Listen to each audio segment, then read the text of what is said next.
Hello and welcome to the fifth episode of my Half-Life Critical Let's Play. I think that's right. I think this is the fifth one.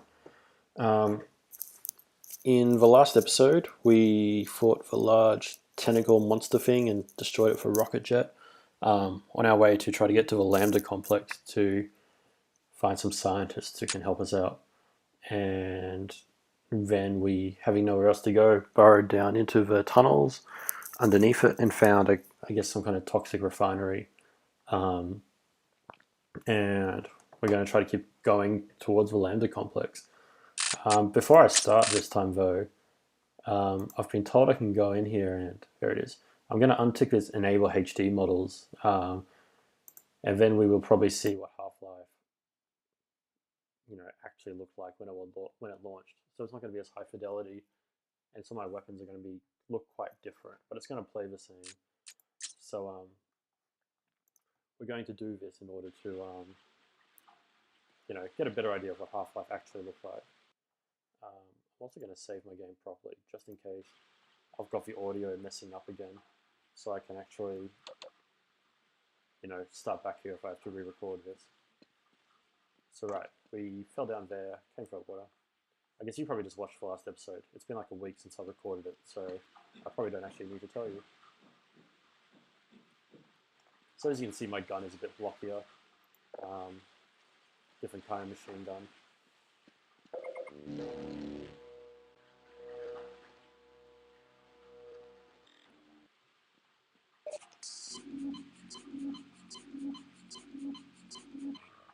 There we go, a little bit less dead. So we kind of come down here, there's just acid, nowhere to really go. So let's go back up. Oops.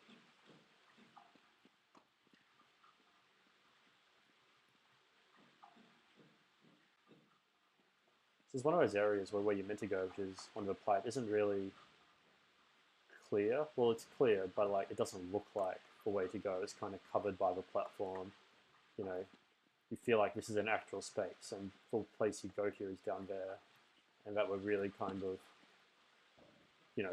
walking somewhere that we're not meant to walk, even though the level is designed so that we do walk here. And this is something you see in a lot of more recent games. Dark Souls is a game that does that really well. The way this idea of going somewhere you're not meant to go, but is indeed where you're meant to go.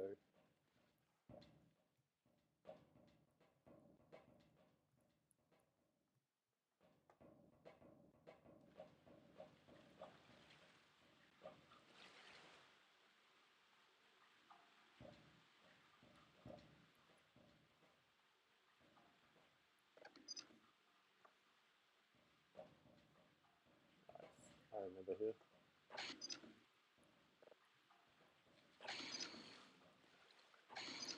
So some buttons in Half-Life, you have to hold down on them to continuously turn them. And then if you let go and touch them again, they go back the other way. Anyway, so that's what that one just did. It seems to have some weird lighting on it. Oh dear, that was nearly bad. I like that they make you extend the pipe out to walk across, but you still have to jump it because there's a giant hole in it. So remembering we haven't actually fought anything since we destroyed that big boss, it's kind of given us a bit of downtime to just kind of get our wits back around us.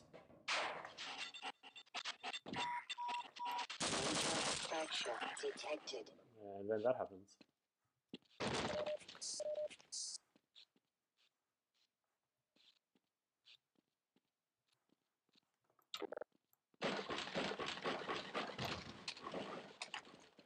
Ooh, there we go. Got a trip mine. So one thing Half-Life 2 really improved on with Half-Life 1, in Half-Life 1, different boxes just have different amounts of health. You can be whacking them for ages to get anything out of them. In Half-Life 2, a box that has something in them you can destroy in a single hit, which is way much better for the flow of the game.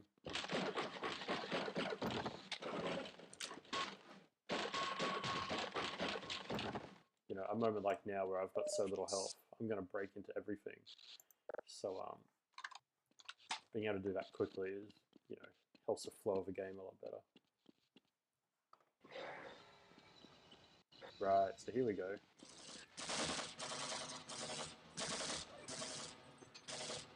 So there's this big thing there. Looks like we probably shouldn't fight it. Oh dear.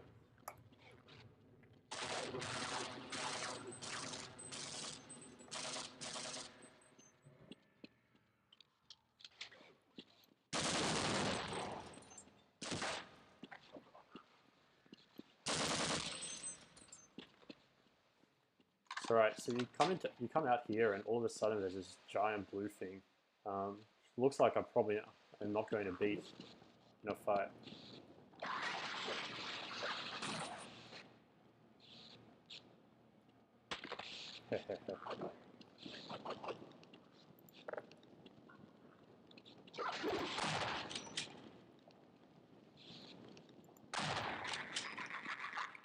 So I kind of came out into that kind of round area, and that big thing was there. There was some Marines fighting it to kind of show me you don't want to mess around with this thing. But there was no clear sense of where I should be going. You kind of just have to run out and take cover, essentially. The first way I went was a dead end, but then it's here, and it's too big to get in here. So, like, we have to figure out a way to get past it.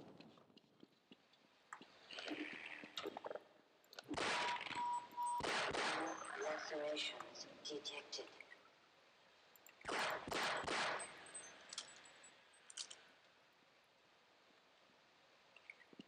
It's really interesting there. So if I fell from there, fucking hell. Oh my god. So if I fell from there, I would have taken falling damage. But like, if I fell from there, I don't take falling damage. So this little slant just gets me within the threshold of safety, essentially, which I find interesting.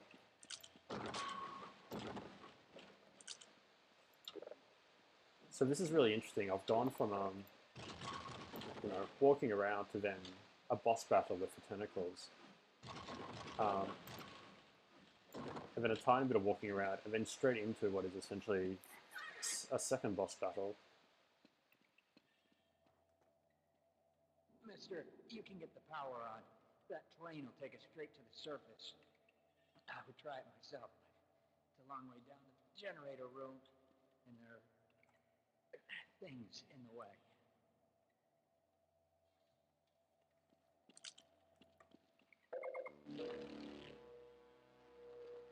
So if you remember from 2 episodes ago, the scientist told me, I need to get across to the Lambda complex. And he said there's an old underground train system that might be able to do that. Looks like we've found the train system. We just have to deal with this thing.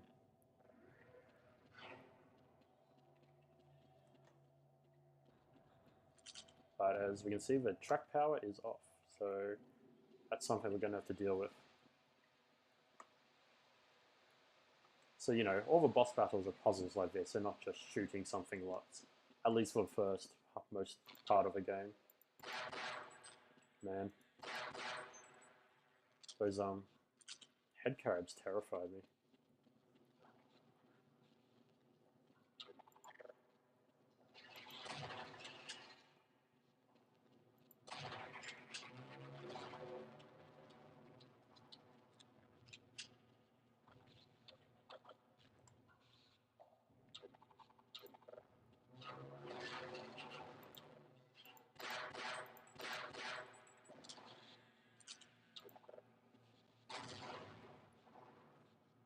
And it's very chaotic.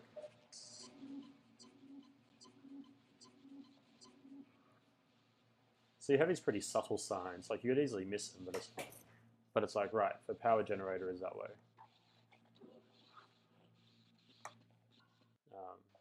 And I like that, you don't get an arrow telling you. You got to kind of just figure it out. And the environmental cues you do get are entirely, justified for that space. Of course, there would be signs telling people where to go.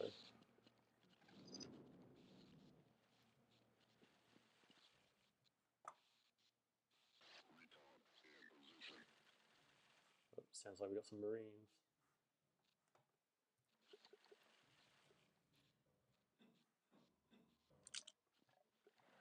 Wow.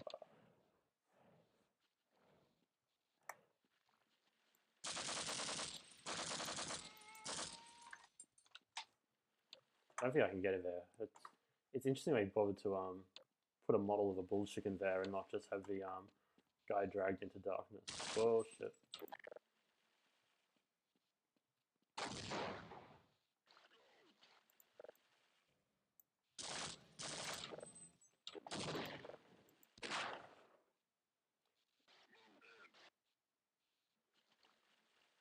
Come on.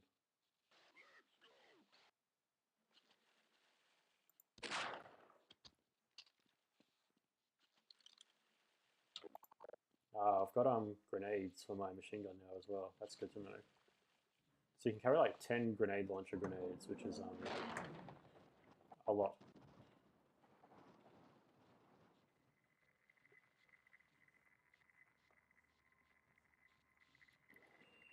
Oh.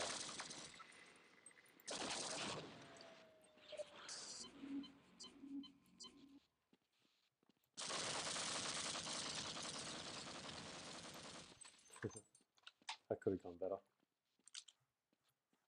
Some crossbow bolts. Haven't seen a crossbow yet. I think you can get one by now. Maybe there's a hidden one before here that I've never found.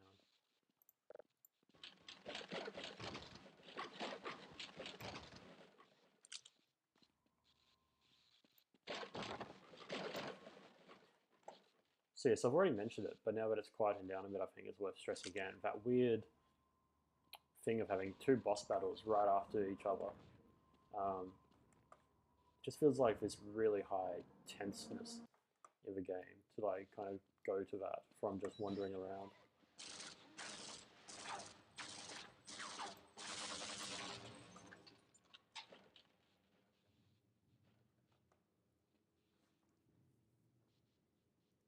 So clearly found a space where the Marines have kind of camped out.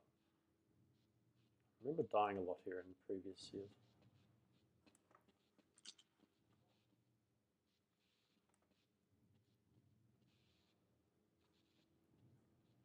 The Marines just feel like very smart people. A few people commented on my previous video, you know, felt like me, they fondly remember the Marines as just you know, very aggressive kind of AI. Unlike anything they'd encountered in a video game before. Oh crap. And they really are. They're unlike anything else I'd ever encountered in a video game.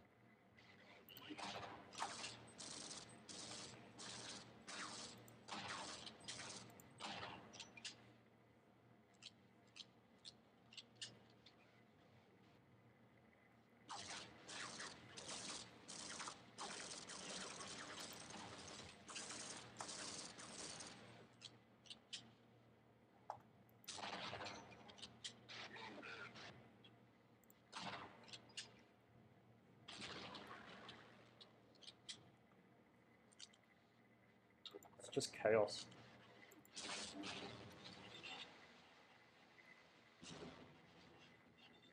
Wow.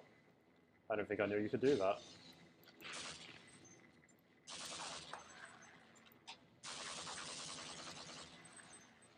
Seems like an enemy spawner.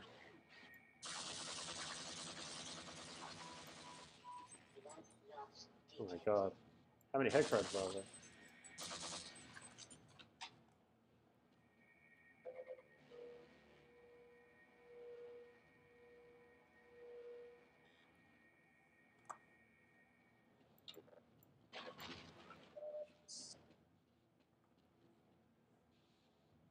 Right. There's also a trip mine there I didn't pick up. Right, so power generator's that way. I'm just going to go back this way first.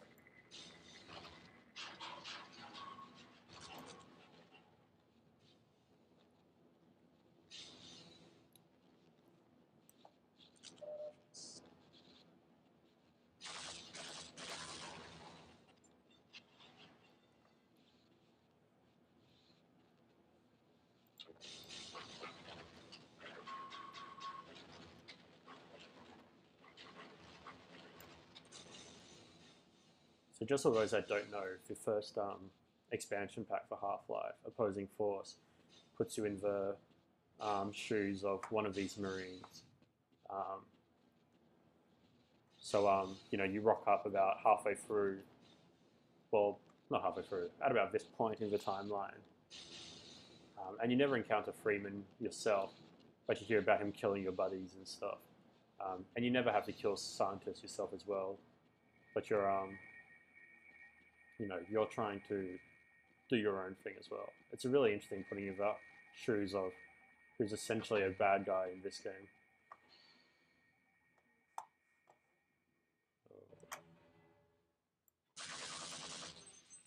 Actually, oh, okay. I like this part where if you don't kill the hound eye quick enough, actually, I know why there's a switch here. Like, you can go down, and if you don't kill that hound eye, it'll just run and take out the trip mines for you.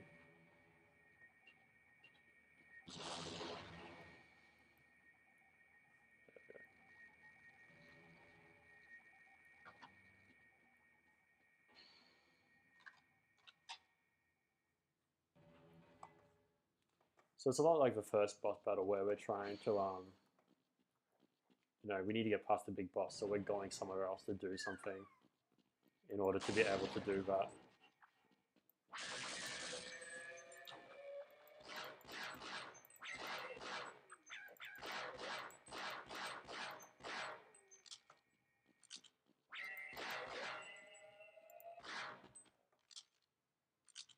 So I swapped back to my pistol a lot, as you've probably seen, just to save bullets, essentially.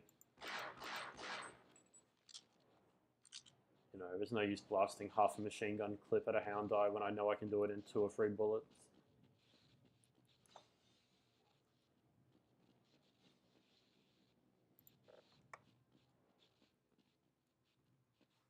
I was speaking to someone else about this actually the other day, how in these older shooters it ends up being really mathematic. Like, you kind of know how many bullets it takes to kill each kind of thing. Whereas in more modern day shooters, I think, like Call of Duty, you just kind of are going for more visual markers of crippledness and injury. I guess there's almost like a JRPG-ness to this, of being like, it has 2 HP and each bullet takes away 1 of those. I can hear a zombie. Let's go down here.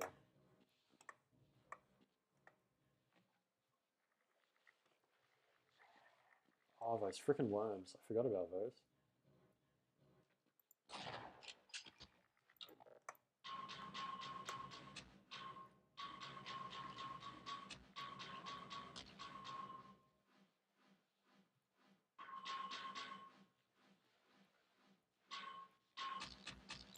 First time I played this game, I didn't even know they hurt you. I was just losing health, and I'm like, I have no idea what's going on. One of the many things that just creeped me out about this game.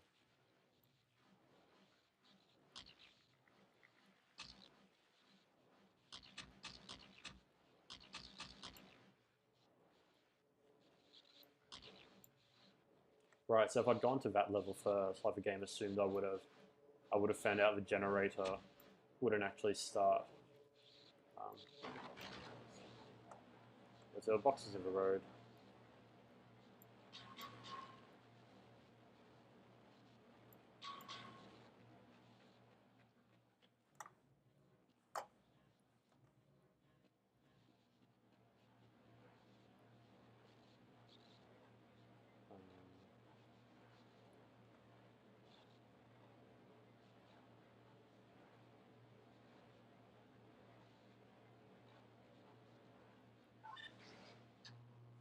There we go.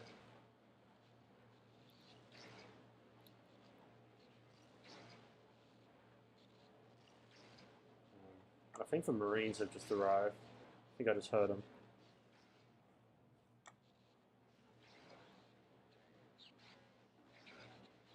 Let's just take the stairs, maybe. It's probably smarter.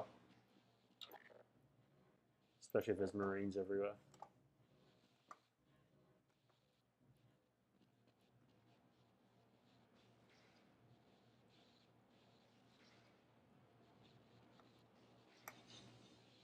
totally heard them.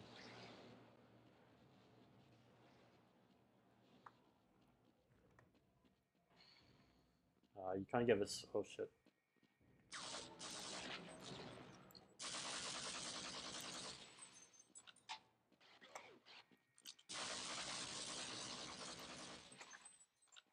So you get the entirely scripted stomping of a monster, I guess, just to kind of remind you what you're doing this for.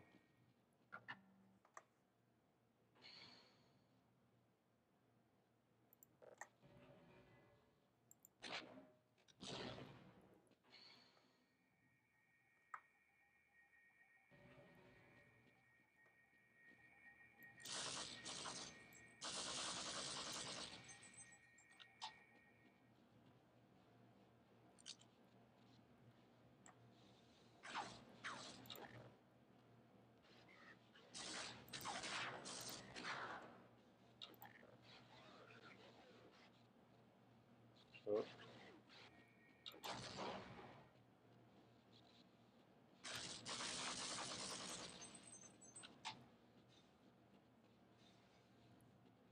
So it's kind of gross, but I just really appreciate... This is something I said about Max Payne 3 a lot as well. Essentially just for permanence of blood and explosions and bullet holes on the environment. Like, this was, you know, all clean when I came through here. And now it's just utterly destroyed. It's just kind of, you know, violent inscribing of my play on the environment. Which is something I just always appreciate. You know, it doesn't always have to be violent, or it doesn't have to be blood and guts and everything. But it's always nice being able to see that permanence on an environment of what you've achieved or destroyed. So I've got my power on, so now we've got to figure out, you know, how I'm going to get past that alien.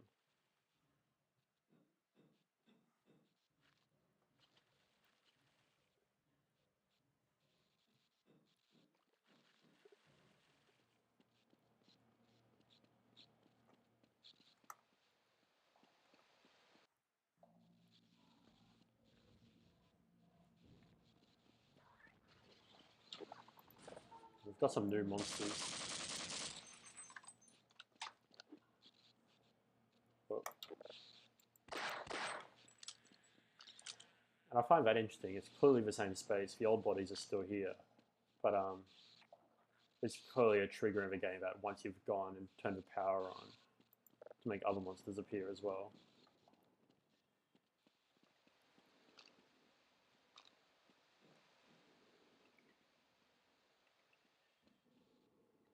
Friend's still holding up. I'm never gonna make it. You better go on without me. So I need that guy to not be standing there, I think. Maybe he can't hit me. Oh, he can hit me.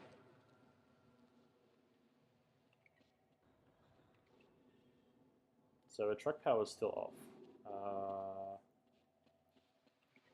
I don't know what to do about that. Oh yeah, the other reason that's kind of bending downwards is so I can actually jump back onto it, obviously. So there must be somewhere else I can go to turn the track power on.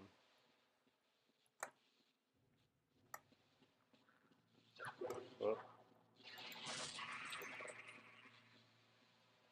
Oh, right, okay, that's the other path to a generator.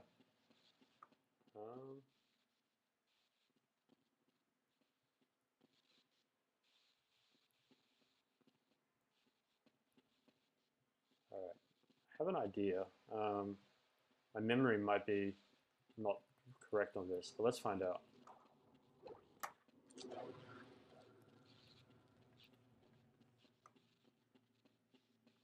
Right, so there's the generator.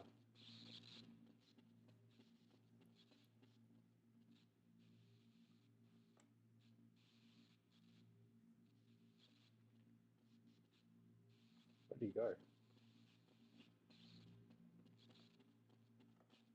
Yo.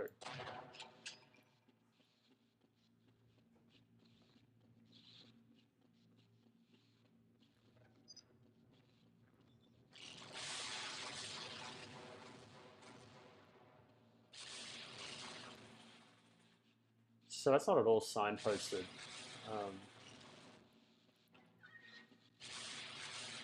like that is what you're meant to do here. There isn't any real signs telling you that the generator's down there.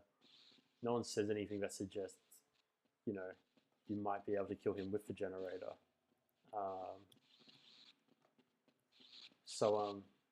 Yeah, I remember that being really complicated when I was young. There's no Google or anything, and eventually I just figured it out after dying a lot.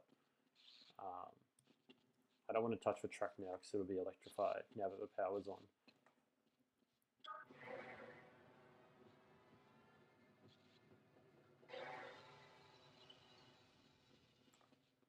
So we've gotten rid of our big enemy, and we've got the rail network happening, so we can continue our journey towards the Lambda complex.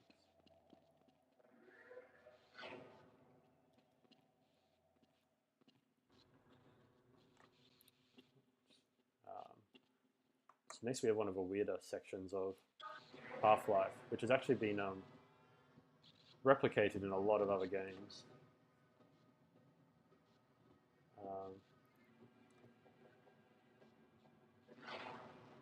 So that was a wall I couldn't get past earlier. So it really makes sure you have the train before you go this way.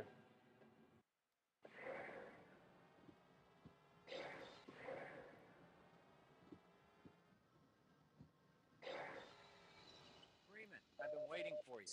One of your scientist pals said to give you a message. You're supposed to take this old rail system up to some kind of satellite delivery rocket. Check out his mouth. I don't know where it is exactly, and the old guy was so worried about getting out of here alive, he didn't tell me. Main thing is, the military aborted the launch, so when you do find the rocket, you'll have to get up to the control room and launch it yourself. He said something about a Lambda team needing the satellite in orbit if they were ever going to clean up this mess. All right. So we've got some more objectives. Importantly, and like this is kind of something I've already drawn attention to, you don't have objectives of a game anywhere, but people have told me things. It's like, all right, I kind of have a vague idea of why I'm doing all these things I'm doing.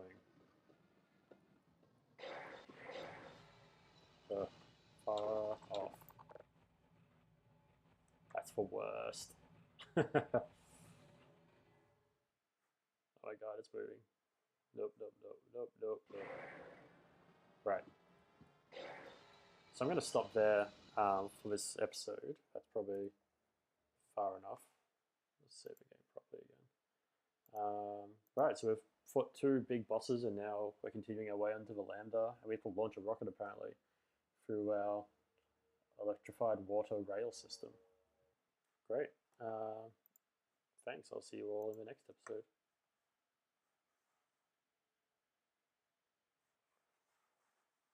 Once I stop recording, where did my mouse go?